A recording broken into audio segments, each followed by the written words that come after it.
দেখেন, আমি একজন ছাত্রদলের নেতা হিসেবে এই যে আমাদের যে আগামী যে কমিটি হয়ে যাবে, সামনেই অচিরেই হয়ে যাবে, এই কমিটির প্রতি আমার প্রত্যাশা অধিক।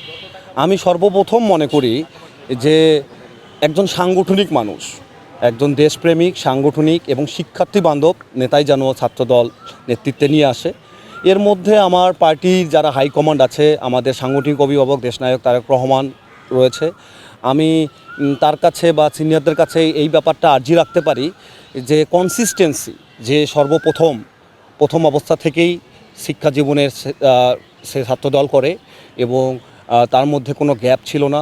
শিক্ষার্থী বান্ধব এবং সাহসী জুলাই আন্দোলন, 28 অক্টোবরের পরের আন্দোলন, তথাপি আমাদের ম্যাডামের হাজিরা থেকে শুরু করে সমস্ত যতগুলো গণতান্ত্রিক আন্দোলন ছিল, শিক্ষার্থীদের পাশে থেকে এবং দেশকে এই স্বৈরাচার ফ্যাসিস্ট মুক্ত করার জন্য এই সমস্ত কিছু দিককে বিবেচনা রেখে পরবর্তীতে যে বিষয়গুলো প্রয়োজন সেগুলোর উপরেও গুরুত্ব আরোপ করে একজন যদি নেতা দেয়, তাহলে এই নেতা এই ক্যাম্পাস এবং দেশের জন্য ভালো কিছু বয়ে নিয়ে আসবে, সেরকম প্রত্যাশা আমার।